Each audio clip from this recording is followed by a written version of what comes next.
Welcome back once again. चलिए next question देखते हैं 7.14। Give two reaction that show the acidic nature of phenol. देखिए phenol slightly acidic होता है। Phenol का जो pKa वैल्यू है that is 9.95, that is approximately 10। Okay, तो बहुत स्ट्रॉन्ग एसिड नहीं है, ठीक है, ठीक ठीक सा है। तो इसके पास ये जो हाइड्रोजन है ये एसिडिक है। तो कौन से रिएक्शन से हम इसका एसिडिक नेचर को प्रूव कर सकते हैं? देखो ऑब्वियस सी बात है, अगर ये एसिड है तो बेस के साथ ये रिएक्ट करेगा। यस करेगा। तो ये क्या होगा, OH नेगेटिव, यहाँ से H पॉजिटिव निकाल के ये बनाएगा O negative Na positive. This will be sodium phenoxide.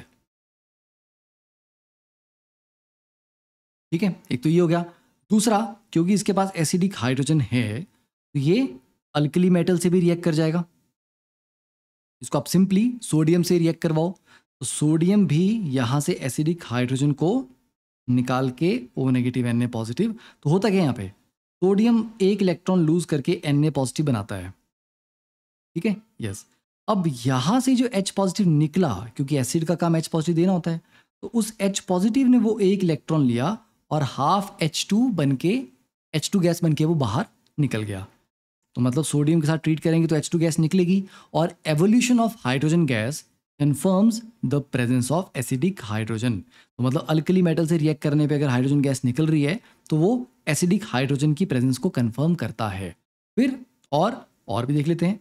और अगर इसको बच्चे हम ग्रिग्नार्ड रिएजेंट से ट्रीट करें, ठीक है, फॉर एग्जांपल हम इसको CH3MgBr से ट्रीट करें तो इसका जो CH3 नेगेटिव है that is a strong base and a nucleophile. तो क्योंकि स्ट्रॉन्ग बेस है और यहाँ पे एसिडिक हाइड्रोजन है तो ये यहाँ से एसिडिक हाइड्रोजन उठा के CH4 बना लेगा।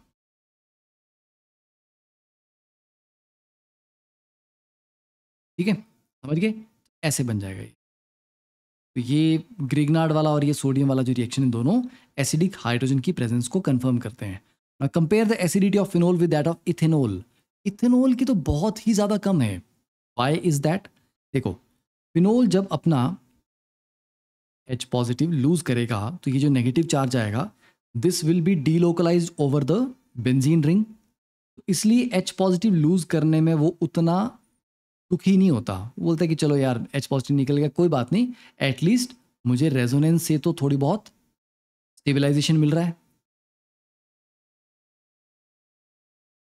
ठीक है,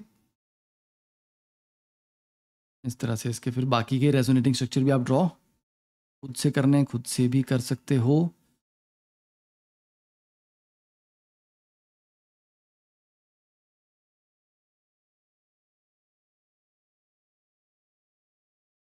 और ये घूम फिर के वापस से आगे, राइट। बट अगर हम इथेनॉल की बात करें CH3CH2OH, तो बच्चे ये अगर अपना H पॉजिटिव लूज करेगा it will only generate a very strong base. ठीक है, एंड ये नेगेटिव चार्ज कहीं भी डिलोकलाइज नहीं हो रहा and it is a very strong base. और आपको पता है ना सबको बेस पसंद नहीं होता। ठीक है, तो इसलिए कोई भी एसिड H पॉजिटिव तभी आसानी से लूज करता है जब H पॉजिटिव लूज करने के बाद जो कॉन्जुगेट बेस बनता है वो स्टेबलाइज हो रहा है किसी न किसी तरीके से। तो वो इथेनॉल में नहीं हो रहा पर फिनोल में वो अच्छे से रेजोनेंस स्टेबलाइज हो रहा है।